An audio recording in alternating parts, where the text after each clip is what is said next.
The shooting of two National Guardsmen just blocks from the White House in what officials are now calling a brazen targeted attack. This morning, we learned the names of the victims, 20-year-old Sarah Beckstrom and 24-year-old Andrew Wolf. Both remain in critical condition and both have undergone surgery.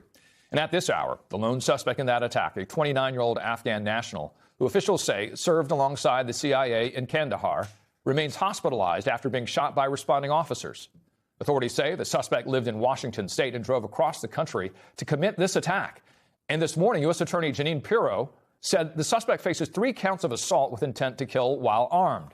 Although a motive is still unknown, both Pirro and FBI Director Kash Patel have laid the blame squarely at the feet of the Biden administration, who they suggest did not vet the suspect. So we learned more details about the suspect. He is a 29-year-old Afghan national, and we actually reached out to Metropolitan Police Department to find out where he is in custody. There's still no details at this moment, but we learned more details about the moments before the shooting happened, how he is based out of Washington, Washington state, and drove across the country in his own car, armed, came to Washington, D.C., and then shot those 2 National Guardsmen in what has been described as a targeted and brazen attack. Right now, all eyes are on the investigation at this point, which the FBI Director, Kash Patel, is calling a coast-to-coast investigation. It started in his home in Washington, where they investigated or interviewed all individuals who lived there, and then they looked into electronic devices from those individuals, which led to another investigation in San Diego. That's why they're calling it coast-to-coast, and is also giving more insight as to whether they're going to look internationally moving forward. You know the motive. They might have found it already. They've conducted searches. They're looking at his electronics, his communications. But this was an intentional and sort of brutal attack. One detail they mentioned was that he comes around the corner, fires on them. He hits one of the National Guard members and then fires at them a second time. Yeah. And then fires at the second one. And it's strange. What we found out about his background today is that he was in this elite unit. It was controlled by the CIA, called a Zero Unit in Afghanistan. To get in that unit, he was vetted very carefully because they carried out night raids. They would try to go capture or kill Taliban commanders. And so any Afghan leaking a plan for a raid would put CIA officers and U.S. Special Forces in danger. And so he comes to the United States in 2021. There is more vetting than Kash Patel said. That's false. All the Afghans, and it's a large number, it's 70,000 to 100,000, came to the U.S. They first went to foreign military bases, were vetted there, biometrics, FBI, people looked into them, but it was a large number of people. Welcome back, guys. I just watched the full report about the shooting near the White House involving 2 National Guard members, and I want to talk about what this really means. Because honestly, this story is much bigger than just another breaking news headline. When a sitting or former president calls something an act of terror, the entire country pays attention. And this time, the message came fast and strong. Trump called the shooting brazen and targeted, and that alone tells you how serious this situation is being taken at the highest levels. 2 National Guard members are fighting for their lives right now. These are people who signed up to protect the country, people who work in dangerous environments, people who stand in front of threats so the rest of us don't have to. And now they are the ones laying in critical condition because someone decided to open fire near one of the most serious and symbolic locations in the United States. That should shake everyone. What makes this even more intense is the identity of the suspect. According to the report, he is an Afghan national who worked with US forces during the war in Afghanistan. And I know this is going to open up a massive conversation in the country. People are already debating how someone who once cooperated with American forces could carry out something like this. Others are saying there must be more to the story.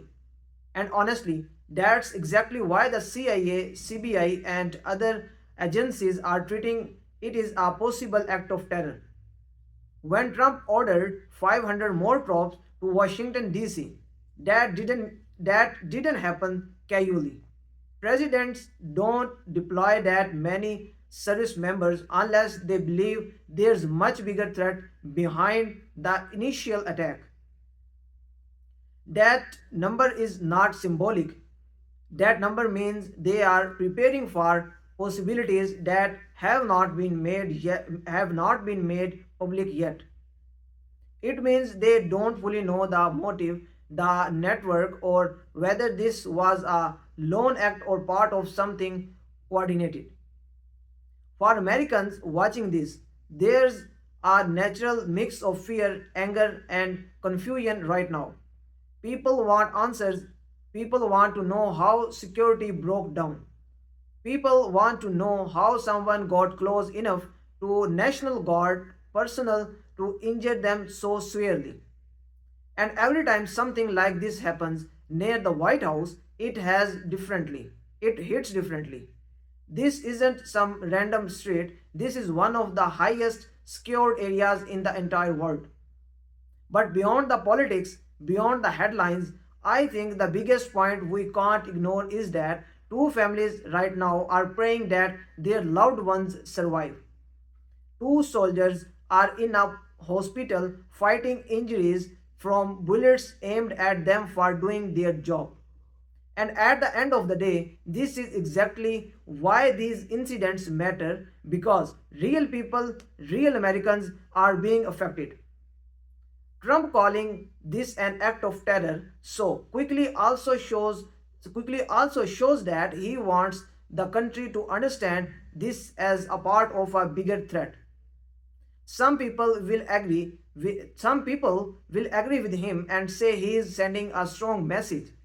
Others will criticize and say it's too early to label it that way without a full investigation. But regardless of which side someone is on, nobody can deny that the situation is serious. The suspect's background alone raises major security questions, and the fact that the CIA immediately got involved informs and confirms it. Another major discussion happening right now is about the Afghan war partners who were brought to the US after the withdrawal. People are asking whether the vetting process was strong enough, whether intelligence missed something, and whether cases like this could happen again. And honestly, those are valid questions. When someone who worked with US forces turns into a suspect in a shooting against US service members, it shakes trust in the system. At the same time, millions of Afghans who helped the United States are peaceful, loyal, and grateful to be in America. So it's also important not to paint an entire group based on the actions of one individual. But again, people are emotional right now, and emotional reactions are not always balanced or rational. Movements like this create tension in the country, and leadership has to handle the message carefully. Then there's the political angle, and you can't ignore it. And dramatic security incident involving the National Guard near the White House automatically becomes political. People are already debating whether this strengthens Trump's messaging on national security. Some are saying it proves his point about threats not being taken seriously enough. Others are accusing him of trying to use the situation to push narrative. But no matter how people spin it, the reality is simple. The shooting happened and two service members are in critical condition. What Americans need right now is straight information, and they are not going to get it immediately because investigations like this take time. The CIA doesn't release details before they confirm them.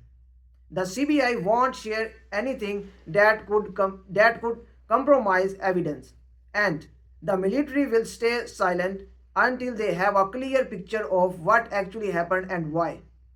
So, in the meantime, people are going to speculate, debate, argue, and react emotionally. But what I think matters most is staying grounded. Yes, this is terrifying. Yes, it raises serious national security questions. Yes, it exposes gap that needs to be fixed. But jumping to conclusion before the agencies complete their investigation won't help anyone.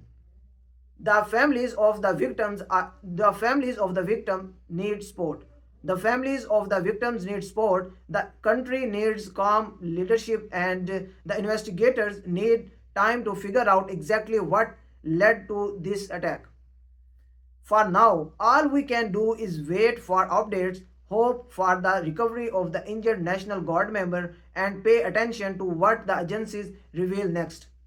Because whatever the final truth is, whether this was terror, revenge, mental instability, or something entirely unexpected, it will define the next steps the government takes, and the way the American public national American public views national security moving forward.